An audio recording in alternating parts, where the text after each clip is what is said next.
Oh, hi, Casey. Ew, go away, Johnny. What? I make a movie that is room movie, and there no it is a Mickey Mouse beautiful stuff. story. No Mickey Mouse stuff. It's a beautiful story about a man. It's like a Tennessee Williams, and it's a beautiful story about this guy named Johnny who has a wonderful career and everything's going great, and then his girlfriend, fiance, is total bitch and fucks up his life, fucks his best friend Mark, and he's just having a hard time. And so, yes, room movie. Let's talk room movie. Or we can talk about Room and not The Room.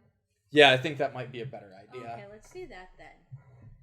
So Room, which we almost saw as a double feature with The Room, that didn't work out, but we tried. That would have probably been a lot worse than what we did though. Oh yeah. So Room is the new movie with Brie Larson, and I feel bad that I can't remember the kid's name because I honestly think that kid deserves more kudos and praise and Oscar nominations than anyone else in that film, but especially more than one he's being given. Fucking kids always get shafted when it comes to the Oscars, like saying that Maddie from True Grit was best supporting actress. No, she's the main fucking character. Best actress. Fuck you guys. The same goes with Room. He's the character is 5, and I seriously thought the actor was 5 because he's tiny, but the actor's 10. The actor's actually 9, but he's close 10. enough. 10 now. He was 9 when he made it. Okay. But this 9-year-old is carrying the entire film because, like the book, the whole film is from his perspective. He is the main character. This isn't Brie Larson's story. Which is why she's best supporting actress. What this 9-year-old kid is carrying the entire film. He's an amazing actor. You never really get kid actor. I think she got slated with Best Actress. I think it's Best Supporting Actress. He deserves a fucking nomination for this. I don't know who you would push out of the way to give him the nomination, but this kid's just freaking amazing. I love this kid. Like, even, kids me, I'm just like, this kid is awesome. Yeah, and the film has some serious weight to the performance. Like, the kid has a lot to... Yeah, so Best Actress. What the fuck? This is not Brie Larson's movie. She is a supporting actress. She's not even in, more than a fourth of the movie she's not even in. I think... It's not her movie. I know it's not her movie, but I think they're trying to give her the big... Well, I think they're trying to give her the big win instead of the supporting win, because supporting is never as high as best. Well, of course, and that's nothing against Brie Larson as an actress, because she's great in this movie, but that kid fucking deserves lead role. He was amazing. And who does he have to go up with? You can knock fucking Matt Damon off for this kid. I'm dead serious right now. Fuck Matt Damon. Put that little kid right there. No joke. That kid was way better than Matt Damon in The Martian, and I liked him in The Martian, but he's basically what I don't remember Iron Man's personal name, his alter ego name, but he was basically Tony Stark? Yeah, he's basically Tony Stark in space, which is fine, but this kid was way fucking better than that. Okay. Yeah, I see that. Where he was obnoxious, not to the point where you want to turn the movie off, but he was obnoxious, he had problems, he was adorable, he was super funny, he had a lot of heart and caring, and he even made me cry, only at the very, very end. And it wasn't because I was sad. I'm always like, stonewalled, nothing's gonna make me cry except for E.T. Oh god. Except for E.T. But this little kid made me cry a little bit. I was like in the movie theater trying to stifle it because, it's really quiet, and I'm like... Yeah, so this movie was really interesting because it is essentially 2 movies in one.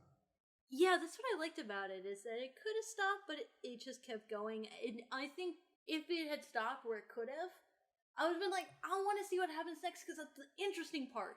And the movie's right. That is the interesting part. I agree with you, but like part of me thinks that the beginning part is more interesting than the second part. I think the aftermath is more interesting because everything that happens in the room, you kind of know what's going on. You kind of know what you're getting, and you kind of, there's an end goal. There's a very specific goal that everyone's working towards. In the aftermath, they're just trying to be like, well, what now? Now we actually have to recover from all that shit that was suppressed for 5 years, 7 years.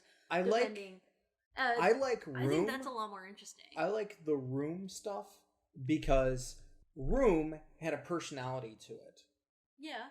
There was a very distinct cinematic language to Room and everything that was involved with Room. It was really interesting how, since it's from the kids' perspective, the room is large and small at the same time. Like, they keep on playing with that. Yeah. Well, I wasn't trying to, like, brush aside the first half of the movie, but I'm glad that the second half of the movie is still a part of it and that they didn't just cut it off once they got out of Room. I'm glad that they included that. I'm just saying that if they didn't include that, I would have been fine with it. No, I would have been like, I want to know what happens next, because how does a 5-year-old kid who has never been outside of Room adapt to the rest of the world? I think we know. You know, how does Brie Larson deal with her, you know, crippling depression that she's always had in Room when she actually gets out? I would want to see those things, and I'm glad that we did. I can see that. I will say that Room, like inside Room, is more where the child had his performance. No. And outside of Room is where Brie Larson had her whole thing. She wasn't even in half of the stuff in the second half. She was gone for half of it. Right, but you know, I'm trying to figure out what the Oscar people think. Oh, okay, so. Whatever. I mean, part of it is she did the traditional look gross. You know, I'm gonna have zits on my face and vomit in my hair. And a little bit of armpit hair, which you just... I know that that's not like a huge thing, but like for prettiest actress, that's not something that you see. Like glitz glamour actress, even fucking Monster didn't go there. So, what? Really? Yes. Really? Yes. Oh my god, that's fucking weird. Like, that's just odd. Anyway, I didn't think anything about it when I was watching the movie because I'm like, well, yeah, that's what a human being looks like, okay. I liked it because it was a touch of realism, actually. Exactly. So. Like, A, she would never be given a razor by that guy. And B, even if she could shave, why would she? Yeah, she'd never be given a razor because she'd probably fucking slit the dude's throat. Or hers. Yeah. But also just like, why would you? Why bother? Anyways. So, not the point. It's interesting because you and I came into the film with different knowledge. Yeah, because you didn't know anything about it and I knew everything about it. Like, I knew what the gimmick was. I knew what the story was. Yeah, and originally I thought the movie was about a group of women that were captured and put into a small room, which is a different story that, because of the success of this movie, might exist in the future, but it's a much different story than what Room was. And so when I actually experienced Room, everything was fresh, and I was trying to put the pieces together because part of me actually thought that at the beginning that these were two impoverished people and this woman was trading sex to live in a place. And while watching the film, I know you know what it is, but while watching the film, if you don't know that, you could possibly come up with that solution before the keypad stuff is incorporated. Well, technically that's still true. She is still trading sex to live there and have food and have clothes and have her kids still be alive. Right, but she's not something she out didn't of stort that. Right, she didn't not do that something, intentionally. Yeah, not something out of poverty intentionally, but you know, something that she's forced to do. And that was interesting, like watching that unfold. And I like the fact that we stuck with the child. one of the things I also like is I can recommend this to people that if the movie did anything differently, I couldn't. Yeah, like Which you don't is see things, nobody dies. the movie, while there is technically speaking rape, it's not ugly. You never actually see a sexual act committed. It's a blurred line of consensual. Mm-hmm. Obviously, she's the fucking victim throughout, but it's not like That was a rape, bad choice of words. which you think of in that usually films exploit, like rape, where it's just like violent and gross and horrible. I was just saying that was a bad choice of words. Okay. I was really glad that it was from the perspective of the kid because I read a little bit of the book and the book was really cool. I want to finish it, but I knew what the story was before I even started reading the book anyway. And then I was like, oh, it's from the kid's perspective. Interesting. Well, they're not going to do that in the movie, partly because Brie Larson was nominated for Best Lead Actress. I'm like, oh, so you're telling us from the perspective of the mom? That sucks. And then we watch the movie and it is from the perspective of the kid. I'm like, yay! Kids are human beings too. Children are not props. Thank you. Because all the fucking time in movies and TV shows, kids are props, and pregnancies are just plot lines, and then you have the kid, and the kid doesn't mean anything.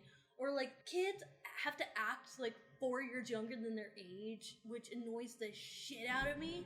Like on what was it? Criminal Minds. This dude has a kid, and the kid's supposed to be like 8 or 9. And they're like, Daddy, I have to draw my words out like I'm free. It's like, yeah, it's kind of funny. Shut up!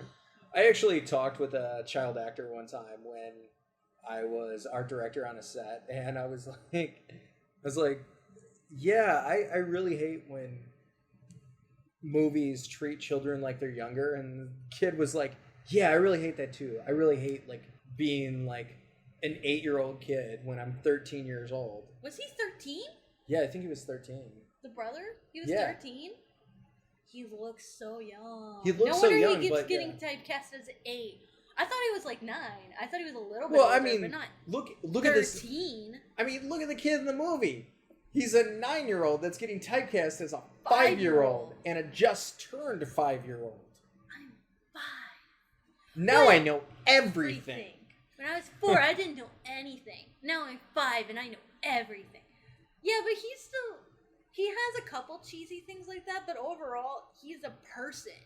He has a very fully formed personality to him and a ton of characteristics. And I will say, I was dying when the room goes cold and he's smoking, like he has the breath.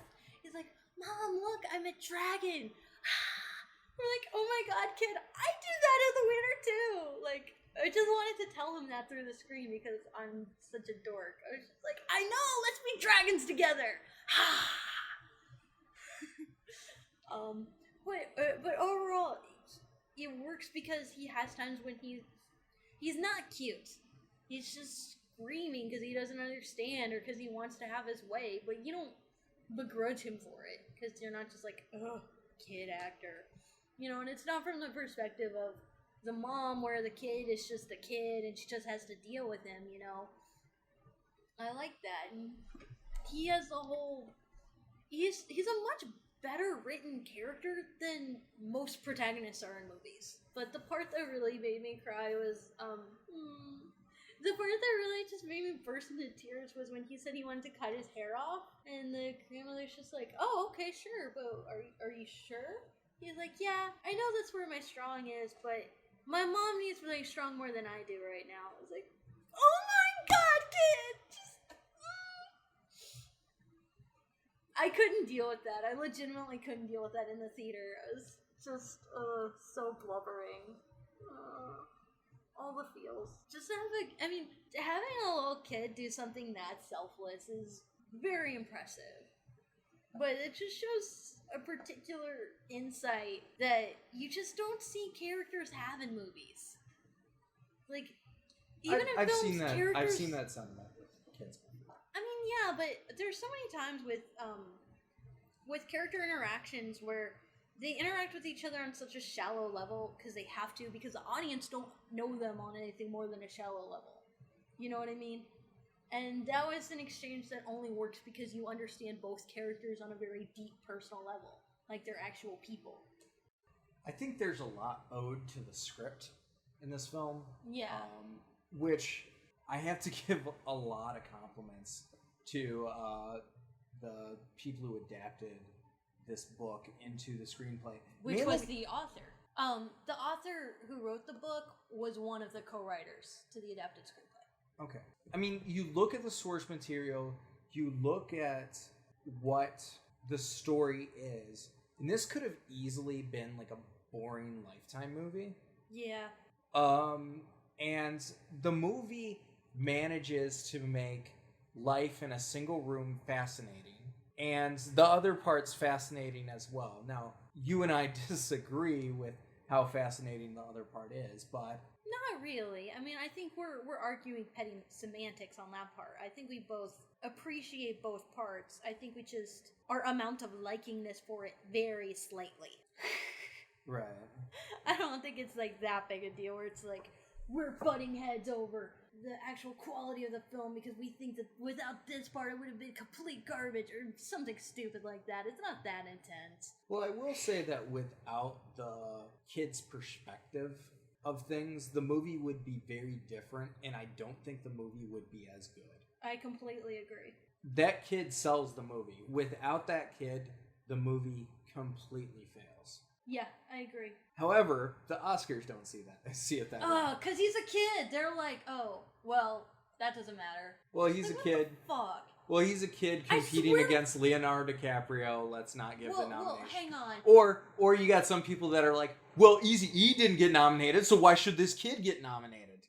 The guy who played Eazy-E in Straight Outta Compton. No, here's what I think it is, actually. I think that the Oscars have their own Oswald the Lucky Rabbit when it comes to this sort of thing. By that I mean, okay, so literally almost 100 years ago, Walt Disney got screwed out of the copyright for Oswald the Lucky Rabbit. So when he made his own studio, he went fucking copyright patent crazy to the point where even today, a view of the sky above Disneyland is actually copywritten, which is bullshit. That's how insane it's become still to this day because of something that happened 100 years ago.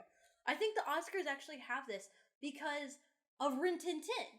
Because their first Oscar that they ever tried to do, so many people were like, we need to nominate Rin Tin Tin, who's a dog, for best lead actor because he was that wildly popular. And the Oscars were like, no, we have to be taken seriously. So they're like, no animals and no children.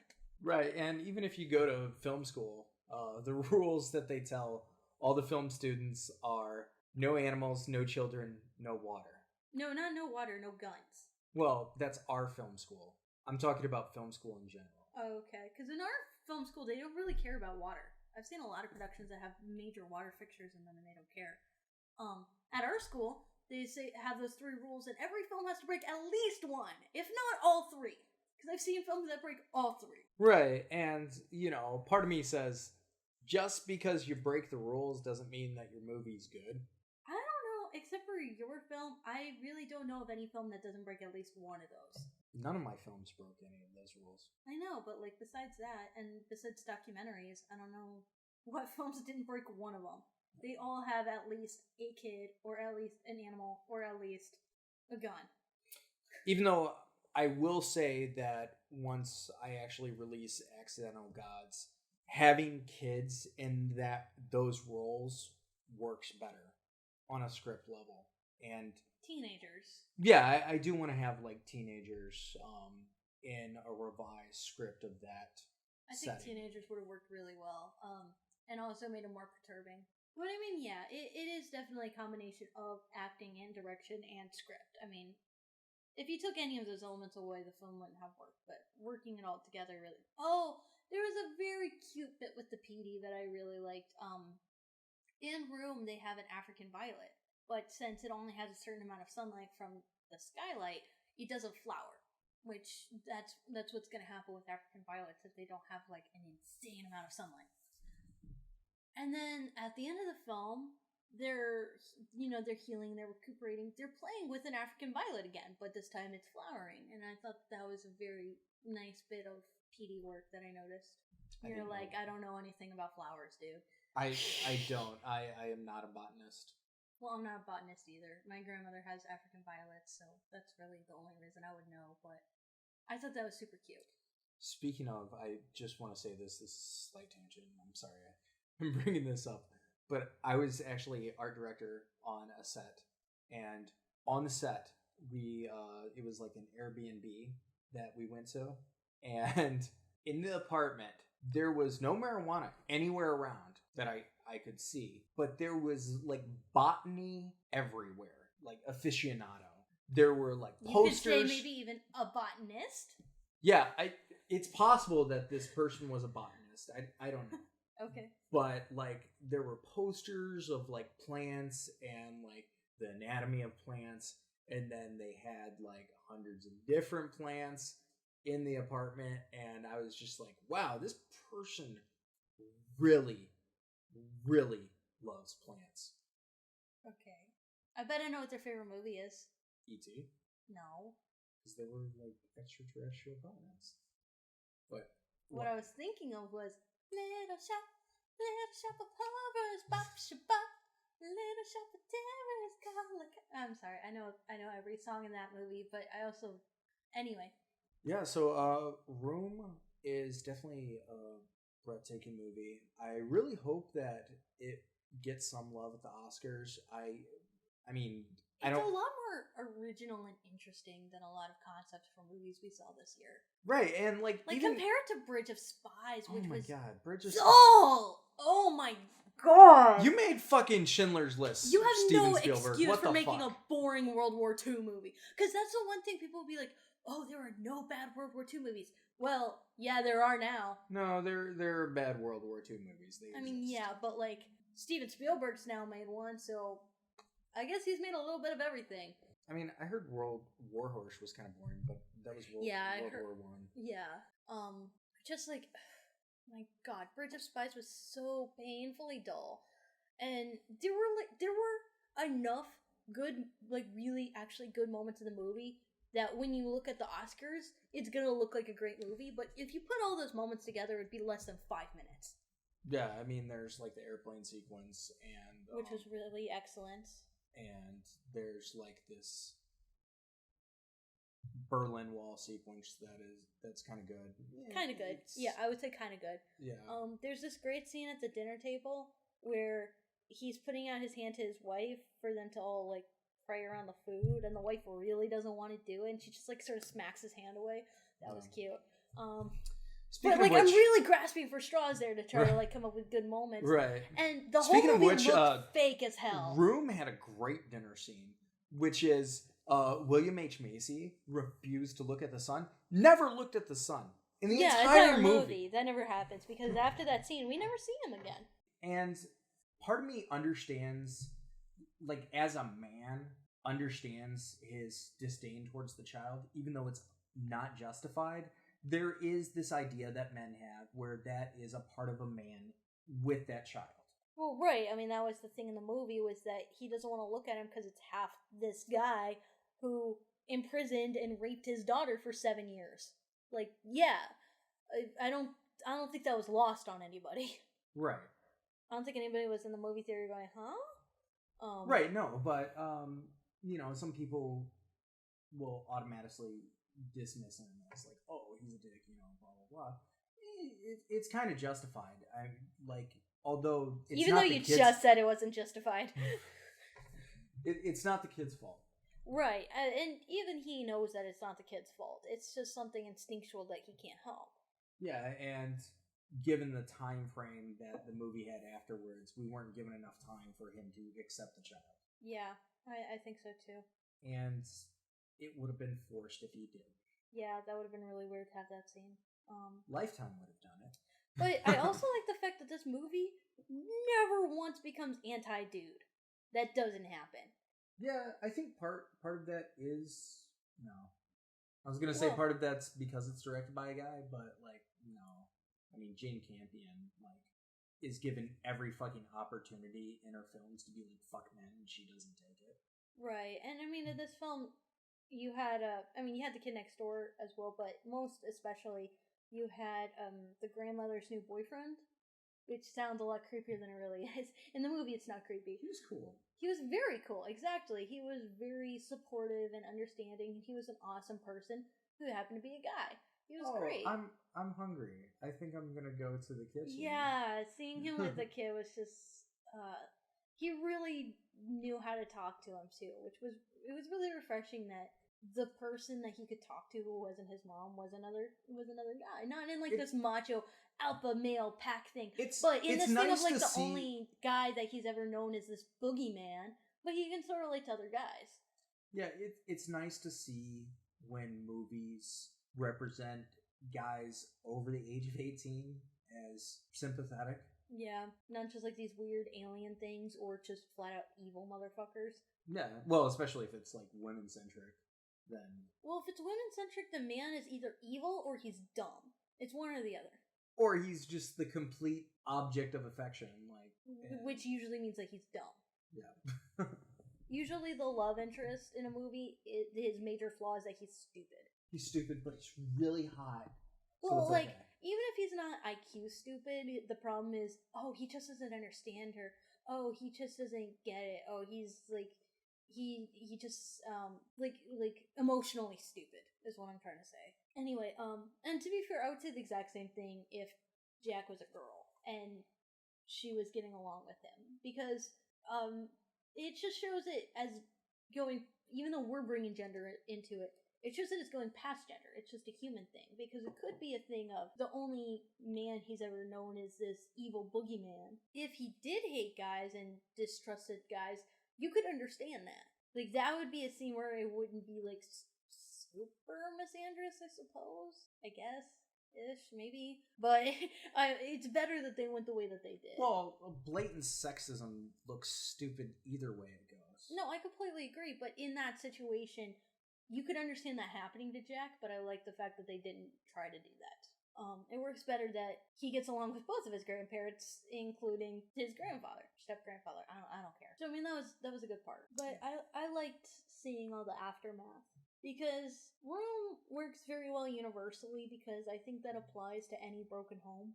I hate that term, though. I just don't know what else to say. That just doesn't seem right. I don't like that, but regardless, it's I didn't come up with it, whatever. But you put it into this more over-exaggerated atmosphere so people care about it more. I don't see anything wrong with doing that. That's a big part of what film does. And I think that there's a great universality to the first half. But I really like the second half, especially if we go into with Brie Larson with victim-blaming stuff that does happen. Right. Where they're like, oh, well, didn't you ever think it would be better for Jack to be without you? No. Yeah, she's a mother, like. And when I heard that scene, I mean, like, when that scene was going on, I was just like, fuck you, bitch.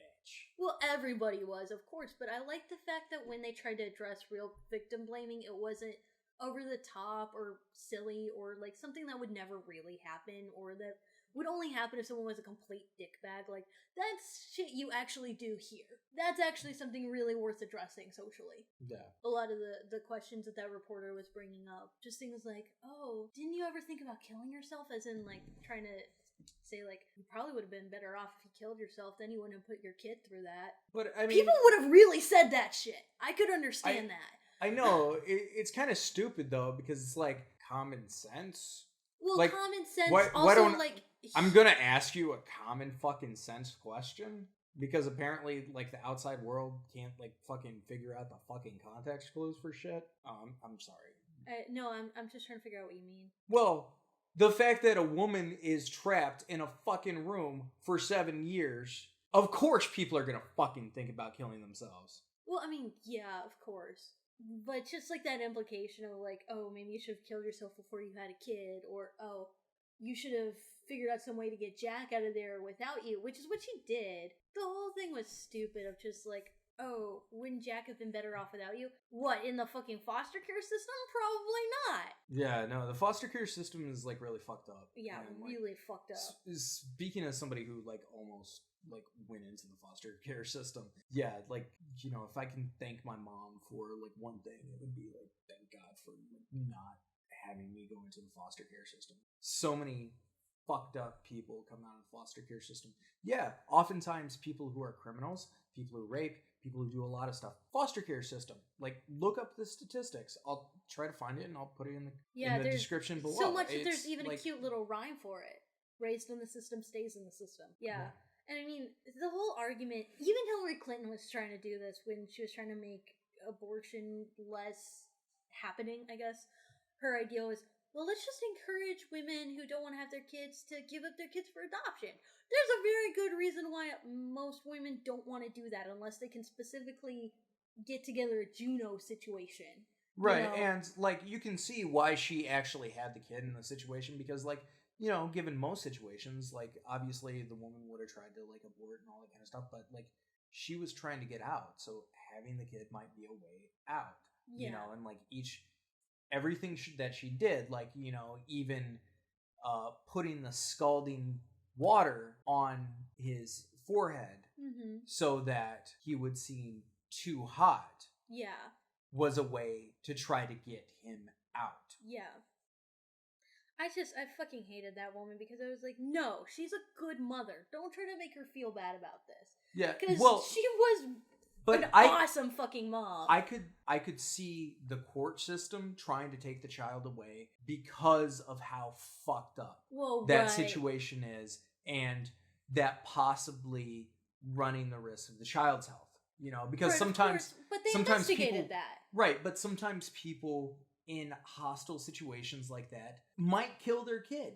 Well, they might kill their kid, or they might have real emotional problems, and especially the kid could totally have real emotional problems from just living that way that whole time, of course. And she does. I mean, she has a lot of mental problems. I'm sure the kid did too. You know? Yeah, I mean, I'm sure it wasn't just hunky dory after the movie was over. Like, I mean, they did get into that when they were like lawyers and stuff, but apparently she was fit and she had a fine enough environment that they were like, okay, you can keep your kid. Thank God. But she was an awesome fucking mom. You know, she's in that shitty situation. She's like, okay, I'm going to teach my kid real things that are important. I'm going to care for his physical well-being. You know, all that stuff at the beginning where they're stretching and they're running track, quote unquote. You know, it's just, you know, she really has a good way to deal with her kid, and she's not always, quote unquote, perfect. But I really don't know how she could really be a better mom. She was awesome. You know, yeah, there's scenes where she loses her patience with her kids, but I mean, that's always going to happen. What fucking parent doesn't do that? Not even just parents, but that's always going to happen in a relationship between two people. You can be friends, you can be boyfriend, girlfriend, you can be married, you can be, you know, parent and child. It doesn't matter. That is going to happen. You know, that's just the way human beings interact with each other. And she could always deal with those situations really well. And she was just always really smart, trying to do what was best for everyone. But then she had crippling depression. Yeah, in that situation. That happens. Well, make somebody crippled. Well, I mean, even in Room, that was still the case. You know, there would be her gone days. Where for whole days, she just wouldn't do anything. Which is understandable, but that also makes everything she did a lot more compelling. Right, and it's very possible that was like a part of her before anything as well. That's true. And I like her because she's not, like, as much as I'm like, oh, she's so cool, she's so cool. She's not perfect at all. She doesn't have, like, perfect superhero syndrome, you know, where, oh, well, I mean, of course, because you're super mom, whatever. Boring. So if you're looking for this movie, make sure you look up Room and not The Room, unless you're looking for a fun night. If you're looking for a fun night, watch The Room. He would say that. The Room is seriously one of his favorite movies. The Room is like the greatest guilty pleasure ever. I don't know. I like The Disaster Artist better. Well, The Disaster Artist is like a great accompaniment to the Room. I look at it the other way around. I'll seriously listen to The Disaster Artist a dozen times before I rewatch The Room. And I've seen The Room, I think, 5 times now. I don't know. The Room's hilarious. The Room is hilarious, but I think The Disaster Artist is a lot more hilarious. Well, yeah, sometimes I think it's significantly funnier. Well, hopefully the film adaptation of The Room, Disaster Artist. I don't want that. I don't want that. I want a found footage documentary from all the stuff that Tommy Wiseau was having that kid film behind the scenes, because everything behind the scenes was caught on camera. There are tapes of that shit. That's I'm being not made kidding. into a documentary.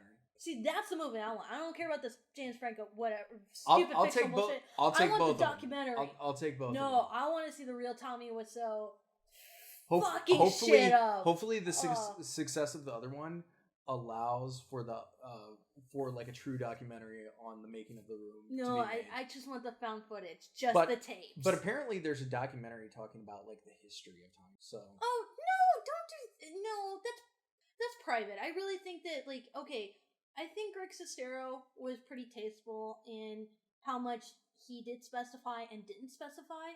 We really don't need more specifics than that. That is his personal life, and that's upsetting, and that's not for us all to go fucking poking our noses into. well, I don't know.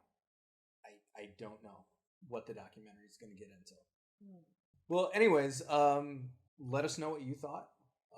Put comments below, and we'll see you next time.